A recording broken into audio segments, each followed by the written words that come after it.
में सबसे पहला सवाल, क्या 21 मई से 24 मई तक ट्रकों के पहिए थम जाएंगे? ये हमारा पहला प्रश्न है।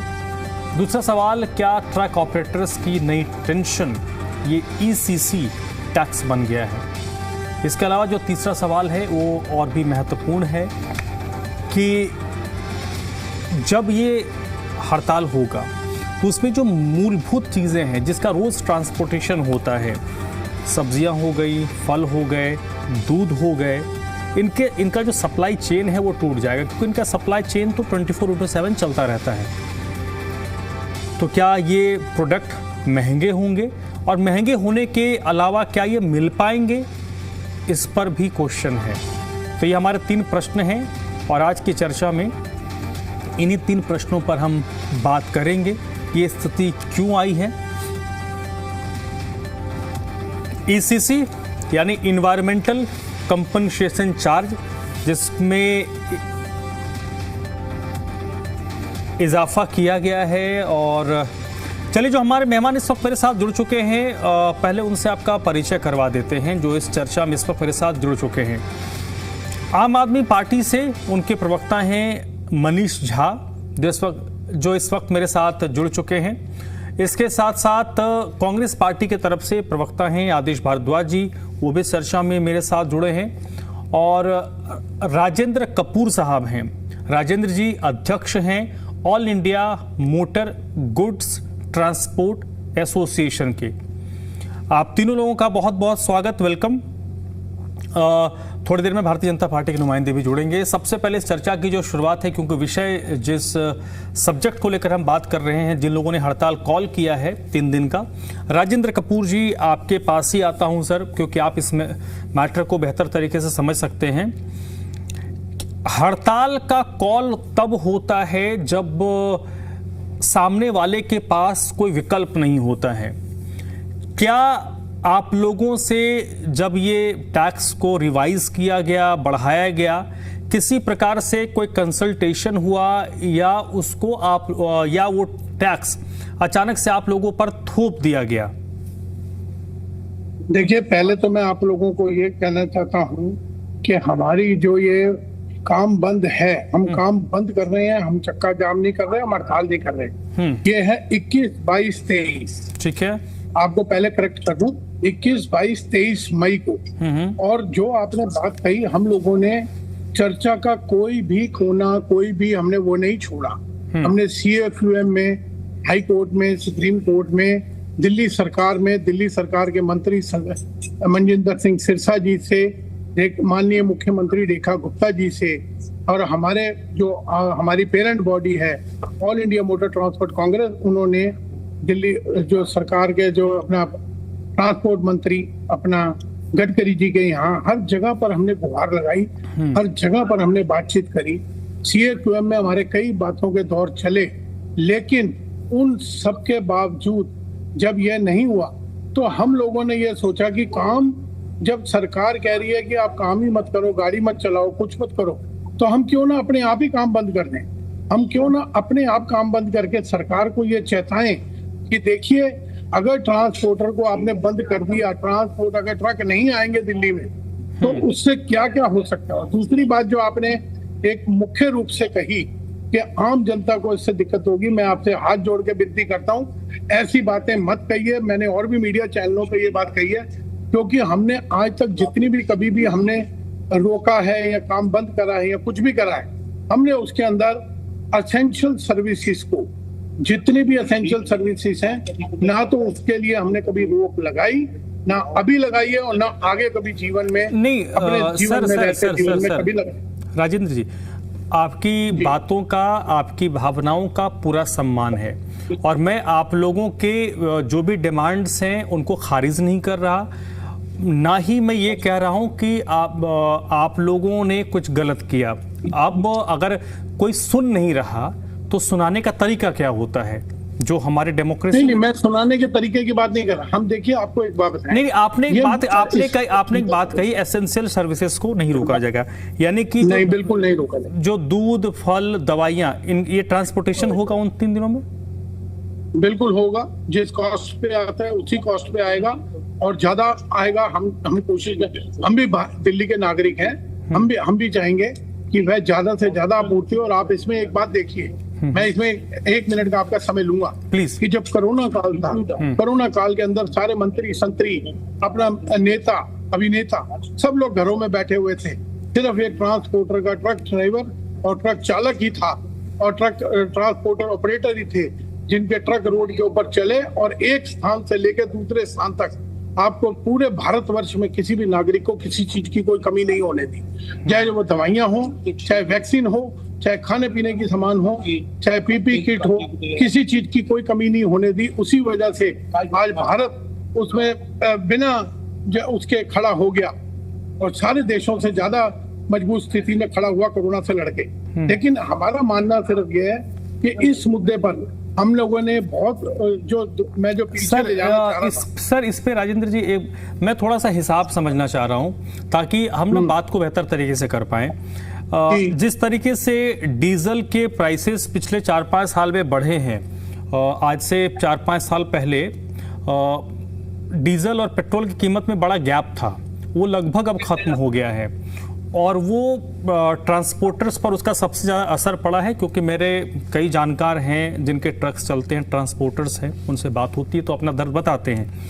जैसे इसमें ये किया गया है कि जो कैटेगरी 4 और 5 है, जो 3XL 4XL और जो ट्रक्स हैं उनका पहले चार्ज था 2600 जिसको 4000 किया गया है, यानी कि सीधे सीधे 1400 रुपये का इजाफा।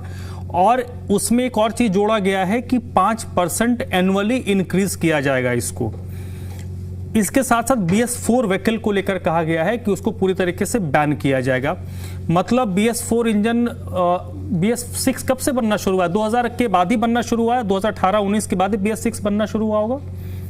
तो मतलब कि जिसने 2017 या 18 में गाड़ी ली है, जिसका गाड़ी 2028 तक मेंटेनेंस है, जिसका फुल सब कागज पत्र ठीक है, वो भी एक तरीके से बैन हो जाएगा। यानी जिसने 40-50 लाख रुपए की गाड़ी खरीदी वो एक झटके में एक आदेश के बाद सड़क पर आ जाएगा, वो सिर्फ लोहे के रेट पे बिकेगा। ये व्यवस्था हुई है। दूसरा जो 1400 रुपये इजाफा हुआ है वो किस तरीके से एक ट्रांसपोर्टर, विशेष तौर पर जो छोटा ट्रांसपोर्टर है जो एक गाड़ी 2 गाड़ी चलाता है, उसको कैसे नुकसान करेगा? सर मैं अब इसके ऊपर मैं वही बात आपको बताना चाह रहा था कि जब ये 2015 में जब ये ECC टैक्स लगाया गया था तो ये इस वजह से लगाया गया था कि जो गाड़ियां दिल्ली से होकर गुजरती हैं और दूसरे राज्यों का माल लेके जाती हैं उनके ऊपर ये ECC टैक्स लगाया गया था। लेकिन उस समय इंटरप्रेट करने में दिक्कत परेशानी हुई या जो भी करा, ये सभी गाड़ियों पे लगा दिया गया। जब हमने गुहार लगाई, हमारी गुहार लगाने के बाद में ये हुआ कि जो जरूरी सामान लेके आती थी, जो CNG गाड़ियां थी, उनको छोड़ दिया गया। लेकिन अब जो आपने बात कही डीजल की जहां तक बात है, देखिए डीजल की वैल्यू हमारे जो कॉन्ट्रैक्ट्स होते हैं उसके अंदर ये लिखा हुआ होता है कि अगर ये 5% रेट बढ़ेंगे या 3% बढ़ेंगे तो माल भाड़ा इतना बढ़ जाएगा। लेकिन ये ECC टैक्स, क्योंकि ये सिर्फ दिल्ली में लगता है, ये बाकी किसी राज्य में नहीं लगता, इसकी बढ़ोतरी का 1 रुपया भी नहीं मिलता हमें। इसके लिए हमें बहुत चिंता है कि हम दिल्ली वाले ही क्यों। और BS4 गाड़ियां जो आपने अभी कहा 2017-18, BS4 गाड़ियां 2022 तक बेची गई हैं, ये ऑन रिकॉर्ड है। हाँ जी, 2022 तक बेची गई हैं। और ये BS4 गाड़ियां जो हैं ये पिछले साल ही बंद करने वाले थे, लेकिन जब हम मुख्यमंत्री जी से और उनसे सबसे मिले, सिरसा जी से मिले, तो उन्होंने ये तय करा कि भाई इसको 1 साल के लिए अभी हम कंसिडरेशन में डाल देते हैं इस बात को। अब उसके बाद में अब 31 अक्टूबर 2026 को BS4 बने। कौन सा गाड़ी वाला ऐसा है जो 4 साल के अंदर अपनी किस्त निकाल लेगा, अपने खर्चे निकाल लेगा? ये तो पॉसिबल नहीं है। अब उसके बाद में आप कहते हैं कि BS6 मानक गाड़ी जो है वो बिल्कुल कोई वो नहीं करती, पोल्यूशन नहीं करती, मानकों के ऊपर सही उतरती है। तो BS6 गाड़ी पे ECC क्यों?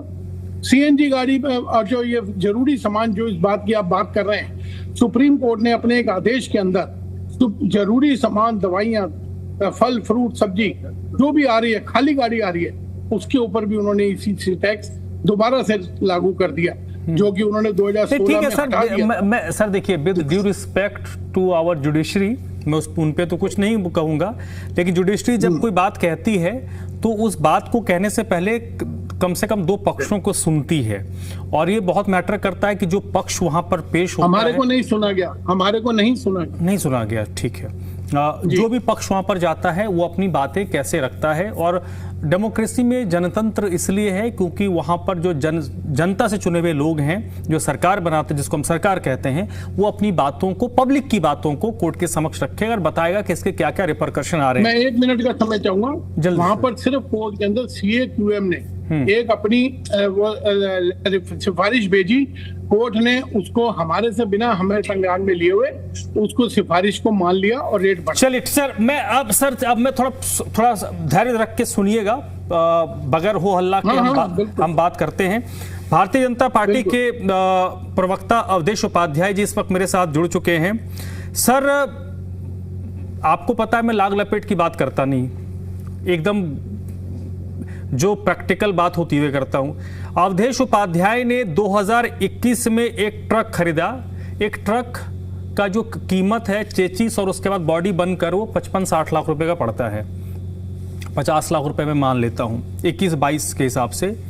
जैसा कि मैंने कहा कि 17-18 तक में BS4 इंजन गाड़ियां बिकी हैं। सर बता रहे हैं कि कपूर साहब कि वो 21-22 तक भी कंपनियों ने बेचा है। मैं मानता हूं 2000 में आपने खरीदा, डीजल इंजन है वो गाड़ी, कानूनी तौर पर कम से कम 10 साल जो नियम है कि वो बॉडी 10 साल तक गाड़ी चल सकती है। अवधेश उपाध्याय ने ट्रक खरीदा 50 लाख रुपए का 2000 में, यानी 2030 तक आप बेफिक्र हैं। अचानक से एक आदेश सरकार का आ जाता है और आपका जो ट्रक है वो बैन हो जाता है, वो चल नहीं सकता, लोहे के भाव में बिकेगा। तो अब अवधेश उपाध्याय जी क्या करेंगे आप? देखिए धनराज जी, जिस तरह की बात चल रही, जिस तरह की चर्चा चल रही है कि जो ट्रक पर हैं, बड़े वाहनों पर जो टैक्स लगाया जा रहा है वो गलत है, कि आपने जो बताया, उदाहरण दिया कि ट्रक खरीदा गया 50-60 लाख का, बैन हो गया। देखिए ये सब चीजें दिल्ली में इसलिए की जा रही हैं धनराज जी, आपको भी पता है तीव्र प्रदूषण से क्या हाल हुआ था दिल्ली का। दिल्ली में जिस तरह से प्रदूषण की हालत होती, जिस तरह से प्रदूषण जो बढ़ता है, उसको कम करने के लिए, उसको नियंत्रित करने के लिए दिल्ली सरकार का ये कदम है कि जो भारी वाहन है दिल्ली में ना आए। इसका उद्देश्य केवल एक ही है कि दिल्ली में पॉल्यूशन ना हो। और आपने देखा होगा दिल्ली के चारों तरफ जो पेरिफेरल बना हुआ है वो केवल इसीलिए बनाया गया केंद्र सरकार द्वारा कि दिल्ली में कोई जो भारी वाहन है वो अंदर ना आए, क्योंकि अधिकांश जो पॉल्यूशन है डीजल पेट्रोल की गाड़ियों से होता है। बड़े बड़े जो वाहन आते हैं किस तरह से, फिर उससे एक बार पॉल्यूशन तो होता ही है, दूसरा ट्रैफिक जैम भी होता है, इसके लिए पेरिफेरल बनाया गया।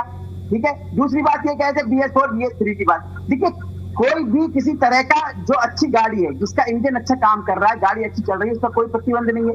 ये दिल्ली की माननीय मुख्यमंत्री रेखा गुप्ता जी ने भी कहा था। लेकिन जिसकी हालत खराब है, कंडीशन खराब है, इंजन खराब है, पॉल्यूशन दे रहा है, तो इसको तो बैन करना चाहिए। भाई साहब सुनिए, अवधेश उपाध्याय जी ने 50 लाख का ट्रक खरीदा, 1.5 लाख रुपए का आप EMI भरते हैं। सरकार ने कहा कि नहीं BS4 नहीं चलेगा, ठीक है, और इसमें फिटनेस वाला कोई मसला है नहीं। और मैं तो भुक्तभोगी हूँ भाई साहब, मेरी गाड़ी बहुत कम चली थी जो गाड़ी में BS4 इंजन चलाता था, बहुत अच्छी गाड़ी थी, मुझे गाड़ी बाहर भेजना पड़ा, अपने गांव भेजना पड़ा मुझे गाड़ी। 15 साल के बाद मुझे दूसरी गाड़ी खरीदनी पड़ी, तो मैं तो भुक्तभोगी हूं।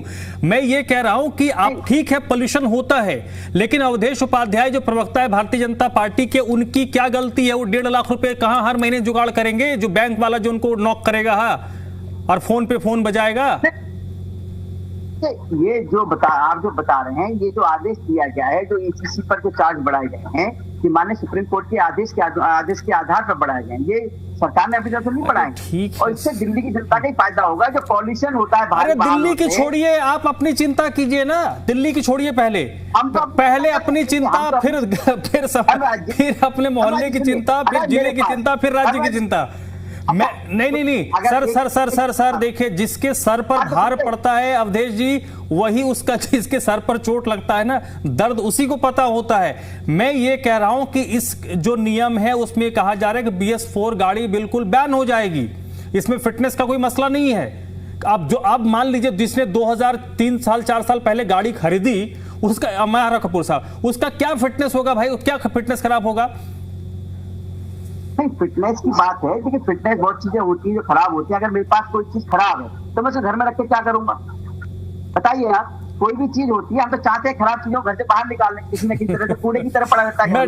ठीक है कपूर, ठीक है कुछ क्या फायदा हो रहा है। ठीक है। राजेंद्र कपूर जी आपको कुछ रिस्पॉन्ड करना चाहते हैं? आदेश जी और इसमें सिर्फ इतनी, मनीष जी आप लोग धैर्य रखिए थोड़ा, मैं आता हूं आप लोगों के पास। हाँ कपूर साहब बोलिए। जो इन्होंने ये बात कही कि जो दिल्ली के बाहर के वाहन है, आपको पता है जब ये 2015 में लागू हुआ था तब उस समय दिल्ली के बाहर के जो वाहन थे वो दिल्ली होकर गुजरते के, ना तो केएमपी बना था ना ईस्टर्न पेरिफेरल वे बना था। लेकिन और उस समय के करीब 70 से 80 हजार ट्रक रोजाना दिल्ली में आते थे।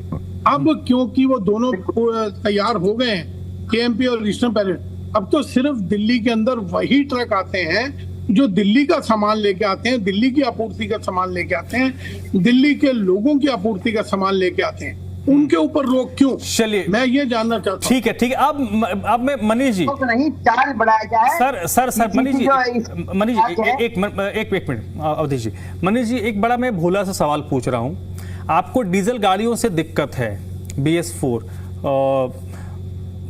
या फिर डीजल से ही प्रॉब्लम है, तो सरकार को पहला कदम तो लॉन्ग टर्म में ही उठाना चाहिए कि जो डीजल के गाड़ियों के शोरूम खुल रहे हैं उनके पर कतरिए, लॉन्ग रन में यही हो सकता है। और जो होना क्या चाहिए, जैसे BS4 की आपने बात कही, 3 साल 4 साल पुरानी जो गाड़ियां जिनके पास हैं उनका क्या कसूर है, वो क्या करें, ये ट्रांसपोर्टर के नज़रिए से मैं सोच रहा हूं। दूसरा कि आपने जो एक ऐसे डिपार्टमेंट को में बढ़ोतरी की है, क्योंकि वहां अगर 1 रुपया भी बढ़ता है तो वो 1 रुपया दिल्ली के हर आदमी के ऊपर 50-50 पैसा बढ़ जाता है जो लागत बनता है। मनीष जी। धर्मराज जी आपको नमस्कार। देखिए मैं काफी इत्मीनान से सारी बातें समझ रहा था, सुन रहा था। सवाल सिर्फ एक है, BS4 इंजन की गाड़ियां जो है 2017-2018 तक में बैन कर दिया, ये नहीं चलेंगे। लेकिन ठीक इसके विपरीत 2022 तक ये शोरूम से बिकी है, रजिस्ट्रेशन है, उसका रजिस्ट्रेशन कार्ड होता है हर गाड़ियों का, 2022 तक बिकी, चलो बिकी भी। जब ये ECC लागू किया गया है तो ECC जिन मानकों पे लागू होता है कि गाड़ियां प्रदूषण करती है, प्रदूषित होती है, दिल्ली में ही सिर्फ, पूरे देश में सिर्फ दिल्ली में ECC लागू होता है। तो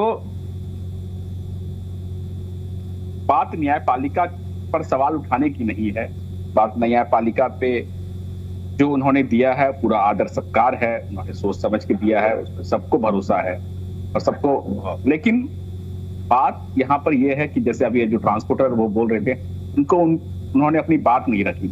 और सवाल एक हमारे मन में भी आता है और मैं चाहता हूं कि हमारे जरिए आपके दर्शक को भी ये सवाल का जवाब मिल जाए कि अगर BS4 प्रदूषण करता है आप उसको बैन करिए, लेकिन BS6 मानक गाड़ी जिसमें प्रदूषण बिल्कुल नहीं होता है उस पर ECC क्यों लागू?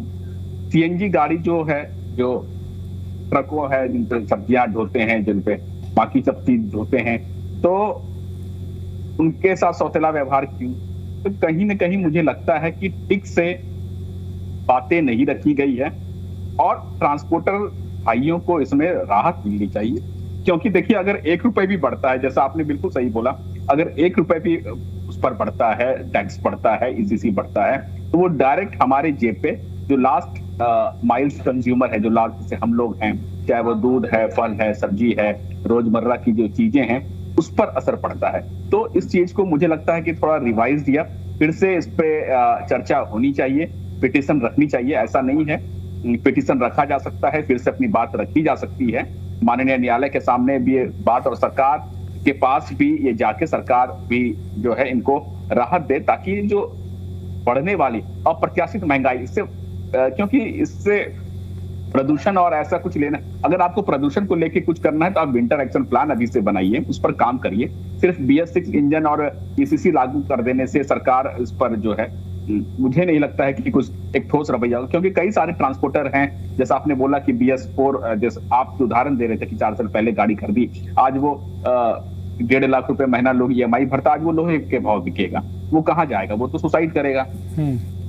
वो कहाँ जाएगा वो ट्रांसपोर्टर? वो तो उसके पास सिर्फ बैंकरप्ट होने के अलावा, घर बेचने के अलावा कोई चारा नहीं है। तो उनके बारे में भी सोचना चाहिए और नीति जो निर्धारण किया जाता है उस पर एक विचार करना चाहिए।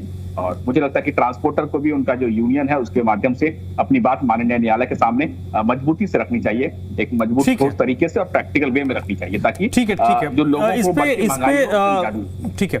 कांग्रेस पार्टी के प्रवक्ता आदेश भारद्वाज भी हमारे साथ हैं। आदेश जी, अभी 2-4 दिन पहले मेरी मुलाकात कुछ वरिष्ठ अधिकारियों के साथ हुई। वरिष्ठ अधिकारी मतलब जो नीतियां बनाते हैं और नीतियों को इम्प्लीमेंट करवाते हैं।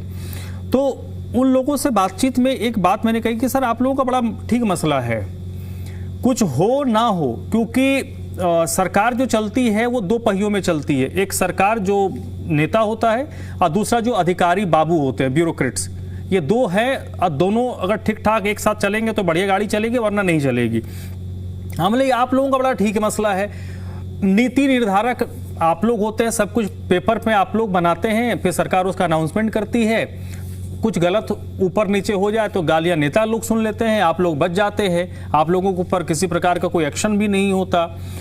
मसला यह है कि सर, जब इस तरीके के आदेश आते हैं तो उसके जो रिपरकशन हो सकते हैं, क्या उन पर बात नहीं होती, उन पर चर्चा नहीं होती, या ये जो बाबू टाइप के लोग हैं ये इतने ऊपर उठ चुके हैं कि उनको फर्क ही नहीं पड़ता कि मेनू की, साडा की, वो उस वाले मोड में चले जाते हैं?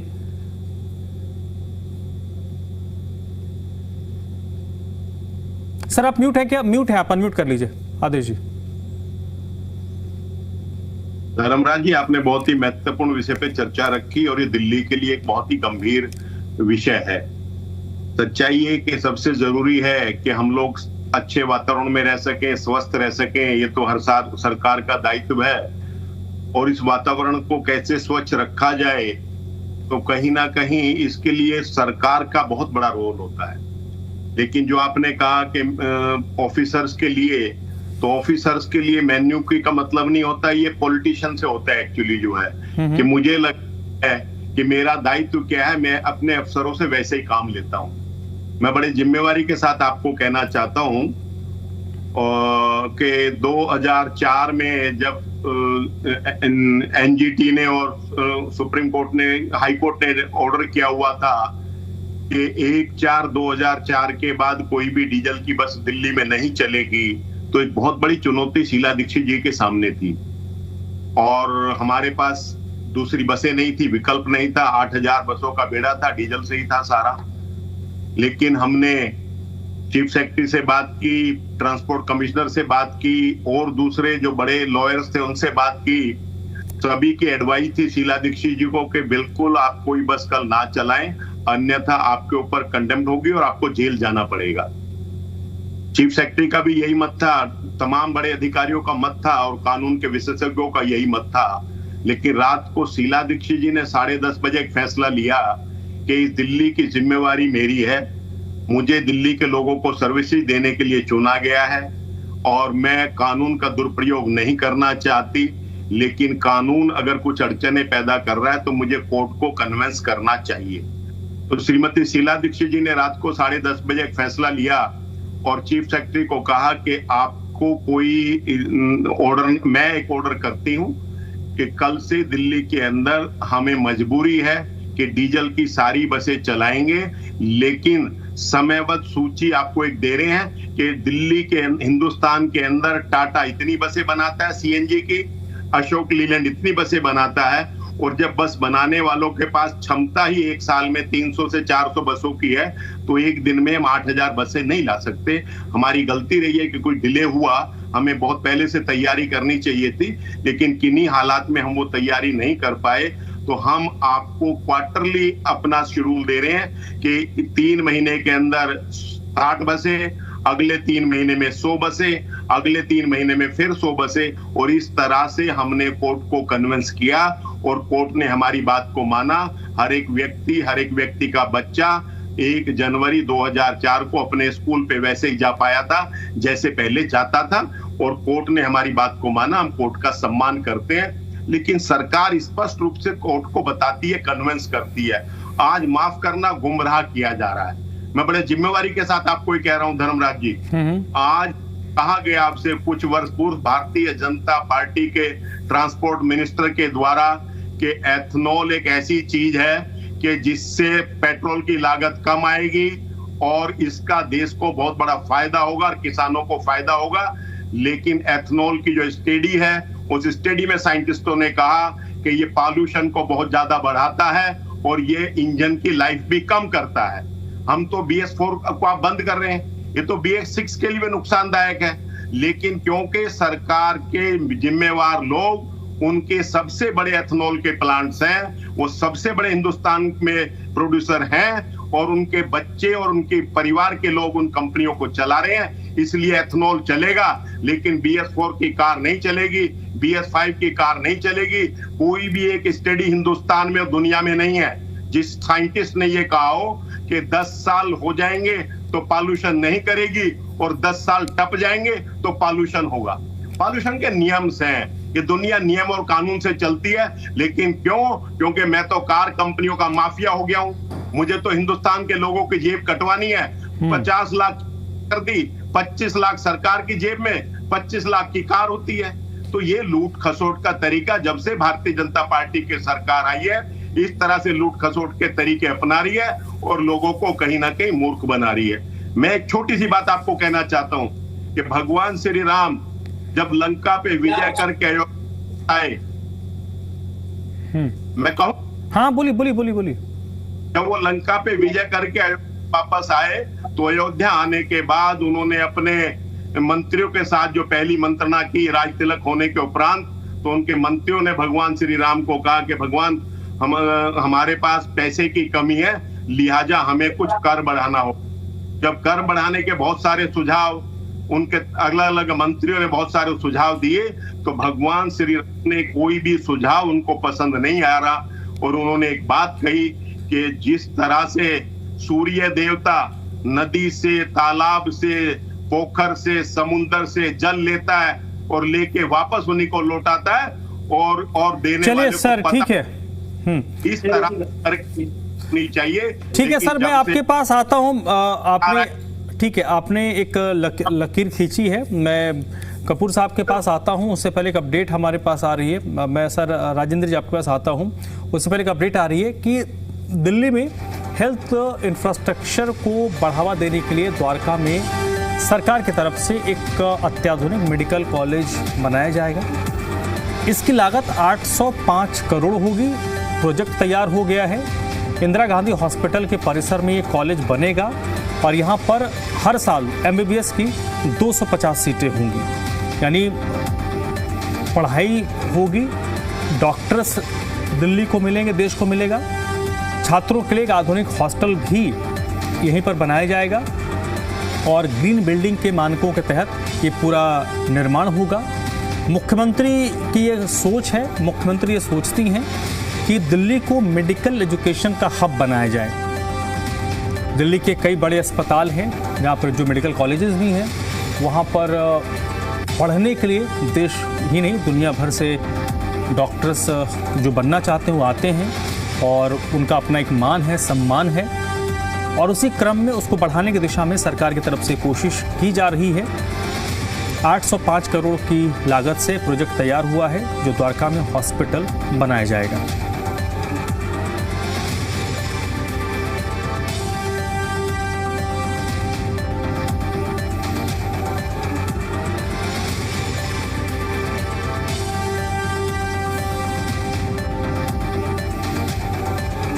तो दिल्ली सरकार की कोशिश है कि दिल्ली के हेल्थ इंफ्रास्ट्रक्चर को बेहतर किया जाए। इसके लिए अस्पतालों का निर्माण भी ज़रूरी है और सबसे बड़ी चुनौती होती है डॉक्टर्स की अवेलेबिलिटी। डॉक्टर्स जितने देश में होनी चाहिए उतने हैं नहीं। कई अस्पताल ऐसे हैं जो डॉक्टर्स की कमी से जूझते हैं। इसी के लिए मेडिकल कॉलेज बनाया जा रहा है जहां से हर साल 250 डॉक्टर्स दिल्ली को और देश को मिलेगा।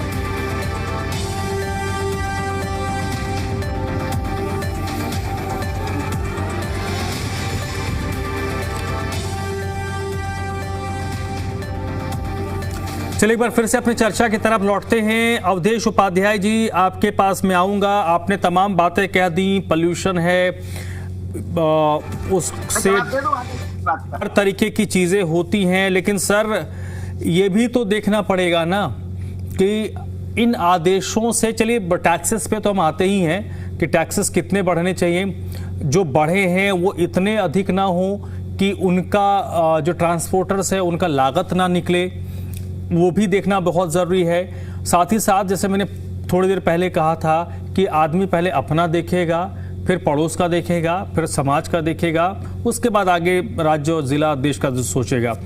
मसला ये है कि जो लोग हड़ताल पर जाने को बेबस हुए हैं, मजबूर हुए हैं, उनके पास कोई विकल्प नहीं था। जैसा अभी बताया कपूर साहब ने कि उन्होंने हर डोर को नॉक किया, कहीं से कोई आश्वासन नहीं मिला, कोई समाधान मिला नहीं। कोर्ट में भी उनका तर्क है कि उनको अपना पक्ष रखने का मौका नहीं मिला। तो क्या सरकार कैसे इनको फेलिसिटेट करेगी, कैसे इनके बारे में चिंता करेगी?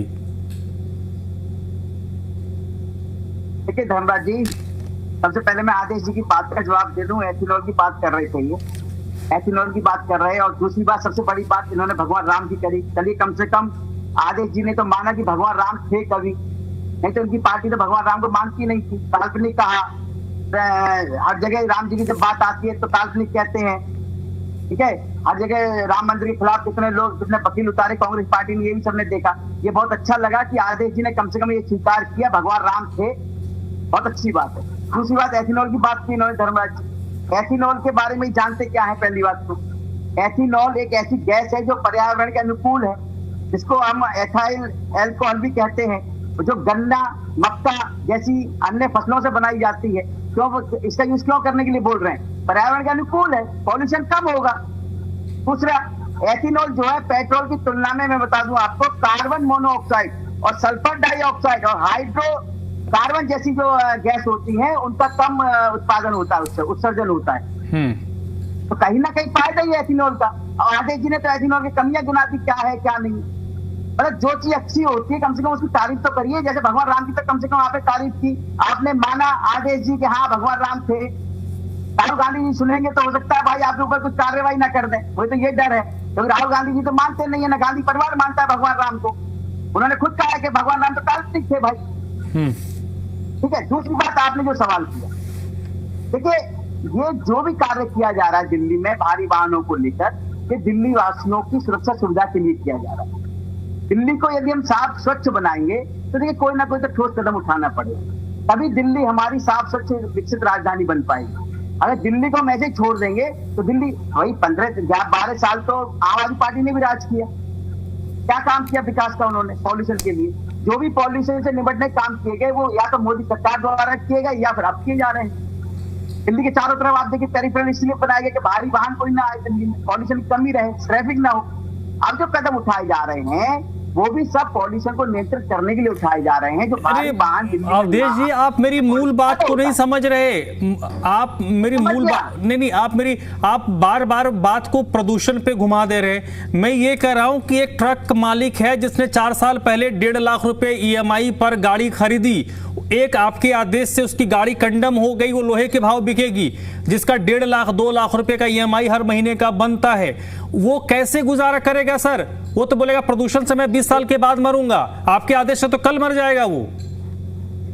नहीं, बिल्कुल कोई नहीं मरने वाला धर्मराज जी। देखिए जो भी ये आदेश दिया गया है ये सुप्रीम कोर्ट का आदेश है, उसके आधार पर भाई हर बार कोर्ट। दूसरी बात, अरे मैं बता रहा हूँ, जवाब दे रहा हूँ। दूसरी बात ये है, भारी वाहनों के लिए रास्ता दिया गया है दिल्ली के चारों तरफ बाहर कि आप कहीं से भी जा सकते हैं, लेकिन दिल्ली में एंट्री नहीं कर सकते। दिल्ली में अगर आप एंट्री करेंगे तो आपको टैक्स देना पड़ेगा। तो बेचा क्यों था? रजिस्ट्रेशन क्यों करवाया था दिल्ली से? टैक्स क्यों लिया था दिल्ली में? बताइए, जब लिया था वो तो उनको पता होगा क्यों लिया, कैसे उसका रजिस्ट्रेशन कराया गया। लेकिन अब जो है, आपकी जो स्थिति है दिल्ली की, कोई भी BS4 है, पेट्रोल की गाड़ी है वो 15 साल से ज्यादा की ना हो, डीजल की गाड़ी है उसको 10 साल से ज्यादा की ना हो, स्वस्थ अगर अच्छी है, चलने में सही है, अच्छी और हेल्दी गाड़ी है तो उसके लिए कोई दिक्कत नहीं है। यदि ये लोग जो है ट्रांसपोर्टर अगर कोई बात रखना चाह रहे हैं तो भाई सर जहां तक नहीं अवधेश जी जहां तक मेरी जानकारी है सर, उस आदेश में BS4 गाड़ी लिखा है, उसके नीचे कोई TNC नहीं लिखा हुआ, टर्म्स एंड कंडीशन नहीं लिखा हुआ कि ऐसे ऐसे ये ABCD करके नहीं लिखा हुआ है, जो मेरी जानकारी है। लेकिन मैं बताऊं BS4 के लिए पहले ही बोला जा चुका है कि यदि किसी की गाड़ी सही हालत में है, अच्छी कंडीशन में है, तो उसको वरीयता दी जा सकती है, लेकिन भारी वाहनों के लिए नहीं है।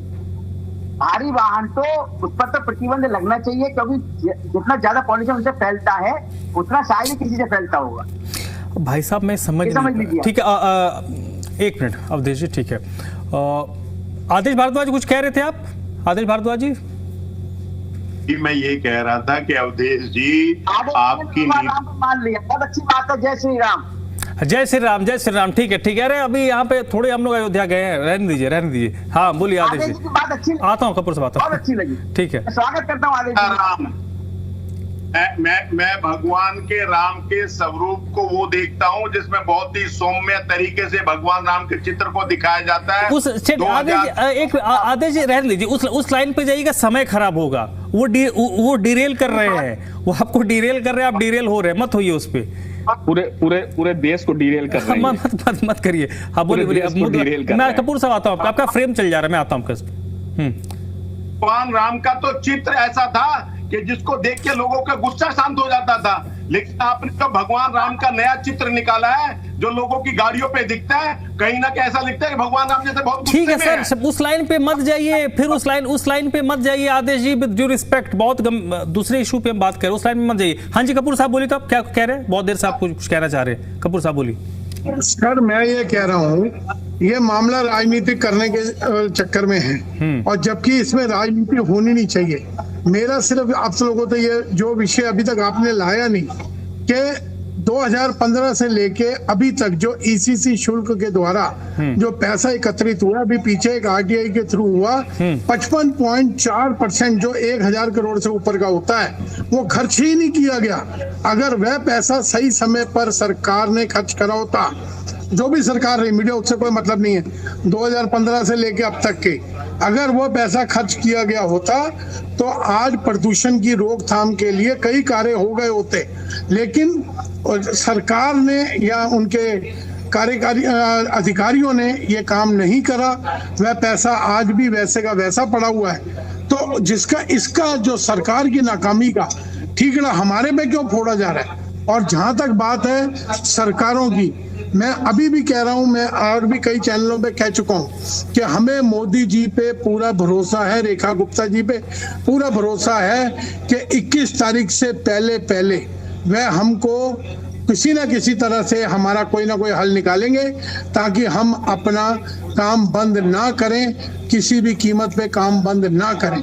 हम भी नहीं चाहते काम बंद करें, लेकिन जब वही वाली बात है कि जब वो तो मैं समझ, घर से देंगे तो क्या करेंगे? नहीं वो तो मैं समझता हूं कि ट्रक का पहिया घूमेगा तो आपकी आर्थिकी की घूमेगी, आपका वो चलेगा। पहिया थमा तो सब कुछ थमेगा, इसमें कोई वो बात आपकी बिल्कुल सटीक है। मनीष जी, क्या जैसे सर ने कहा, कपूर साहब ने एक बात कही, क्या आप इस फैसले को उसी तरीके से देख रहे हैं जैसे पूर्व में हमने 2-3 फैसले देखे हैं, जिसमें अति उत्साह में कुछ ऐलान कर दिया गया, फिर बाद में रोल बैक करना पड़ा? जैसे वो नहीं था कि गाड़ियां जब्त करने वाला मसला था कि 10 साल पुरानी गाड़ी जो जब्त शुरू हो गया था, बाद में उसको रोल बैक करना पड़ गया था। बिल्कुल धर्मराज जी, फैसला ऐसा नहीं है कि इसको रोल बैक नहीं किया जा सकता या उसमें कुछ कमियां या कुछ एड ऑन्स नहीं किया जा सकता। हमारा संविधान भी अगर आप देखेंगे तो पार्शियली फ्लेक्सिबल, पार्शियली रिजिड है। तो मैं कपूर साहब का यहाँ पे दर्द समझ रहा हूँ। उनको महसूस करिए कि सिर्फ कपूर साहब जो बातें बोल रही हैं उसमें कितनी पीड़ा छिपी हुई है रोज, और सारे लोगों का इसमें कहीं ना कहीं मुझे लगता है कि सिर्फ कपूर साहब ही नहीं, अगर वहां पे 1 रुपए भी बढ़ता है तो उसका मार और उसको हम लोगों के जेब में, आम आदमी के जेब में, सबके ऊपर भार पड़ेगा। और हर चीज, चाहे वो डेयरी प्रोडक्ट्स हो, फल सब्जी, दूध, अनाज, सब कुछ महंगा होगा और उसका भार हम लोगों पे सहेगा। तो ये मुझे लगता है इस चीजों पर एक बार पुनः विचार किया जा सकता है। और कपूर साहब जो बातें बोल रहे हैं मैं उन पे बात पे सहमत हूँ। माननीय न्यायालय ने जो बात रखी है उस पर मुझे लगता है इनको एक बार जाना चाहिए, कोर्ट जाना चाहिए, कपूर साहब को, सारे ट्रक ऑपरेटर्स को सरकार के पास जाना चाहिए, सरकार को ट्रक ऑपरेटर्स का पक्ष पुनः एक बार कोर्ट में रखना चाहिए। और मुझे लगता है कि न्यायालय कभी भी गलत फैसला नहीं देती है। जो भी होगा न्यायालय का फैसला। ये आपने अच्छा पॉइंट उठाया। एक फ्रेम ले कपूर साहब को। सर ये बताइए, आप लोग कोर्ट गए थे इस मामले को लेकर जो आदेश आया? हमारी जो पेरेंट बॉडी है all India motor transport Congress और एक दिल्ली एनसीआर ट्रांसपोर्ट, दोनों के दोनों कोर्ट में गए थे। लेकिन भाग्य की विडंबना देखिए, 5 दफा डेट लगी और 1 दफा भी डेट उस पे पोर्टल पे नहीं आई, उस पे आई। हाईकोर्ट गए थे या सुप्रीम कोर्ट गए थे? सुप्रीम कोर्ट की बात कर रहा हूँ मैं। इनको इनकी बात रखने का पक्ष का मौका नहीं मिला है। मतलब आप ये कह रहे हैं कि आप लोग कोर्ट गए, आप लोगों को डेट नहीं मिला? 5 बार डेट मिली, हाँ, लेकिन उस लिस्ट नहीं हुआ, केस लिस्ट नहीं हुआ। Yes, okay. लास्ट कब गए थे सर? कोई डेट याद हो? टेंटेटिव बता दी, टेंटेटिव बता दी। मार्च में लास्ट आप गए थे। धर्मराज जी, मुझे लगता है जो भी कानून के जानकार होंगे वो इस पे अपना पक्ष अच्छे से बता सकते हैं, क्योंकि ठीक नहीं, इसमें कपूर साहब आपको नहीं लगता कि एक मिनट, ठीक है, नहीं, अगर कोई एसोसिएशन जा रहा है, उनकी बात अगर लिस्ट नहीं हो रही है, फेयर है ना, कोई दिक्कत नहीं है, हम उस पर नहीं जाते, कोई अलग अलग इशू हो सकता है। आप तो ये चाहेंगे ना कि आप लोगों की जो तकलीफ है वो स्टेट लेके जाए। जब स्टेट लेकर जाती है तो वो वजन बढ़ता है कोर्ट के समक्ष, वो हाई कोर्ट हो या सुप्रीम कोर्ट हो। आप तो ये चाहेंगे ना कि आपकी बातें कोर्ट के समक्ष स्टेट रखे? बिल्कुल बिल्कुल, हम चाहेंगे कि दिल्ली स्टेट इसके ऊपर हमारा तर्क कोर्ट में रखे। जैसे कि 2015 में हमने गडकरी जी से मुलाकात करी थी, गडकरी जी ने एडिशनल सॉलिसिटर जनरल को लगाया, इसकी जिम्मेवारी दी थी, और उसी की वजह से एसेंशियल आइटम पे और सीएनजी ट्रकों पे और खाली ट्रकों पे रेट की छूट मिली थी। लेकिन अभी क्योंकि हमें कोई सुना ही नहीं गया, हमारे कोई ठीक है मनीष जी, जल्दी से बोलिए, समय कम है मेरे पास। ठीक है सर। धर्मराज जी, मैं यही बोलना चाहता हूं कि अगर वर्तमान सरकार इस चीज की अहमियत को समझती, सीरियसनेस को समझती, इश्यूज की नाजुकता को समझती, तो ये जरूर अपनी एज ए स्टेट रिप्रेजेंट करती है माननीय सुप्रीम कोर्ट में। लेकिन इन्होंने इस चीजों को तवज्जो नहीं दिया और इसका भार जो है अब हम आम लोगों पर पड़ेगा। ये सरकार जो है, सरकार की नाकामी है और सरकार का गैर जिम्मेदाराना जो रवैयापन है सारे ट्रांसपोर्टर के साथ। चलिए ठीक है, अब ठीक है अवधेश जी, नो इफ नो बट, सीधे मुद्दा है जो इनका मत है कि हम 5 बार कोर्ट गए, इनको अपना पक्ष रखने का मौका नहीं मिला, क्या कारण रहा वी डोंट नो। अगर दिल्ली अवधेश उपाध्याय जाएंगे तो शायद डेट ना मिले, कोई एसोसिएशन जाएगा डेट ना मिले, लेकिन अगर स्टेट जाएगा तो अगर आज स्टेट कहे तो हो सकता है कल या परसों में वो मामला लिस्ट हो जाएगा और जज साहब सुन भी लेंगे। तो स्टेट क्यों नहीं जाएगी 21 तारीख से पहले? जाना चाहिए जब ये कह रहे कि हमारा पक्ष नहीं सुना गया। बिल्कुल जाना चाहिए। वैसे मैं अब ये क्या कह रहे हैं कपूर जी तो ये जानते हैं, ये मैं ये समझता हूँ यदि कोई न्यायालय जाता है, कोर्ट जाता है अपनी गुहार लगाने, तो कोर्ट में सुनवाई जरूर होती है, 110% सुनवाई होती है। अब इनका साथ क्या हुआ क्या नहीं मैं नहीं जानता, लेकिन एक बात मैं जरूर कहूंगा, जब BS4 के लिए सुप्रीम कोर्ट ने आदेश दिया था 2025 में कि सारे BS4 के जो वाहन है वो बंद कर दिए जाएं, तब दिल्ली सरकार माननीय रेखा गुप्ता जी सुप्रीम कोर्ट गई, उन्होंने गुहार लगाई कि BS4 को अगर बैन करना है तो उनकी इंजन की हालत को देखकर किया जाए, कि अगर किसी BS4 का इंजन सही है, हेल्दी है कोई गाड़ी, उसको थोड़ा समय दिया जाए। ये भी जो गुहार लगाई थी दिल्ली के माननीय मुख्यमंत्री रेखा गुप्ता जी। ठीक है, अतीत को छोड़ते हैं अवधेश जी, अतीत को छोड़ते हैं, वर्तमान पे आते हैं। वर्तमान में 21, 22, 23 को इन्होंने अपना चक्का जाम करने की बात कही है। उससे पहले कोर्ट को तो स्टेट ऑफ दिल्ली नॉक कर सकती है ना। आज 7 तारीख है, अगर कल चले जाए तो सैटरडे संडे छुट्टी होगा, मंडे सुन लेगा कोर्ट। बिल्कुल, देखो जाना चाहिए कोर्ट में, हर व्यक्ति का अपना। अरे व्यक्ति नहीं मालिक, सरकार कह रहा हूँ, मैं जाऊंगा मुझे भगा देंगे। सरकार जाए, नहीं सरकार बिल्कुल देंगे, आप रिप्रेजेंटेटिव, आपकी पार्टी की सरकार है। हाँ, मैं बता रहा हूँ, दिल्ली सरकार हो या केंद्र सरकार हो, कोई भी जनता का अहित नहीं करने देगा किसी को, ये समझ लीजिए आप। जो भी होगा जनता के हित को देखते हुए कदम उठाया जाए। ठीक है आदेश जी, इस मामले में मुझे अभी जो लेटेस्ट अपडेट समझ में आ रहा है कि अगर इस मामले में वाकई गंभीरता अगर है, अगर सरकार चाहती है एड्रेस करना ट्रांसपोर्टर, और ट्रांसपोर्टर में ट्रांसपोर्टर नहीं है, एक ट्रांसपोर्टर के पास अगर 10 ट्रक है तो मान के चलिए ड्राइवर, खलासी और क्लीनर मिला के 30 लोग उसके पास होंगे कम से कम। वो कम से कम 30 परिवार चला रहा है, और ऐसे हजारों ट्रांसपोर्टर हैं जिनके साथ लाखों ड्राइवर, खलासी और क्लीनर जुड़े हुए हैं। तो ये मसला सिर्फ एक ट्रांसपोर्टर का नहीं है, उन हजारों लाखों परिवारों का भी है। धर्मराज जी थोड़ा आगे चाहूंगा। ओके मनीष भाई, थैंक यू। हाँ आदिश जी बोलिए। Thank you sir. Dharmraj ji, वास्तविकता ये है कि सरकार इन चीजों पे स्टडी नहीं करती, ना किसी से बात करती है। तरफा फैसले होते हैं। मैं आपको बड़े जिम्मेवारी के साथ कहना चाहता हूं कि 1 जनवरी 2026 से 20 अप्रैल 2026 तक इससे इन्होंने 80 करोड़ 44 लाख रुपए इकट्ठे किए। 4 लाख वाहनों पे लगभग ये चार्ज किया गया। 116 नाके लगा रखे हैं इसके लिए जो है। तो सच्चाई ये है कि सरकार ने, जो अभी कपूर साहब ने कहा कि जो ग्रीन टैक्स के नाम पे इकट्ठा किया हुआ है वो लगभग 1400 करोड़ रुपया है पिछले 7 सालों में जो लिया गया, लेकिन उसके बावजूद जो है खर्च हुआ 216 करोड़ रुपए जो है। तो ये सरकार सिर्फ कहने की और करने में बहुत अंतर है। ये इस दिल्ली का कारण है। अगर इन सरकार लोगों की समस्याओं को देख के उनसे चर्चा करके ले। राजेंद्र कपूर साहब, मेरे पास 30 सेकंड सर। आप लोगों के पास अब अभी क्या विकल्प बाकी रह गया है और आप चाहते क्या है? गोल्ड लोन पहले से ज्यादा ले रहे हैं। ठीक है सर, समय इतना ही है। आदेश जी, ठीक है। राजेंद्र कपूर साहब, हम सरकार से बातचीत के हमारे सारे विकल्प खुले हैं और हम पूरा वेलकम करेंगे जो भी हमारे को इसके अंदर हमारी मदद करेगा या हमारी गुहार सही जगह तक पहुंचाने की कोशिश करेगा, हम उसका तहे दिल से शुक्रिया अदा करेंगे। ट्रांसपोर्ट मिनिस्टर से हाल फिलहाल आप लोग दिल्ली के मिले हैं इधर पिछले 10-15 दिनों में? ट्रांसपोर्ट मिनिस्टर साहब से हमारी मुलाकात नहीं हुई किसी कारणवश, लेकिन हमारी मुख्यमंत्री जी से और पर्यावरण मंत्री अपना सिरसा जी से हमारी कई बार मुलाकात। ठीक है भाई साहब, अवधेश जी थोड़ा आश्वासन दे दीजिए भाई लोगों को कि कुछ कर देंगे इन लोगों के लिए। मैंने बताया के साथ किसी भी भाई के साथ जो है आई नहीं होने देगी दिल्ली सरकार। जैसे कि BS4 में माने रेखा गुप्ता जी सुप्रीम कोर्ट गई और कहीं ना कहीं कुछ राहत थी BS4 के वाहनों के लिए। ठीक है कि भाई BS4 वाहन जो है कंडीशन को देखकर उन पर बैन लगाया जाए।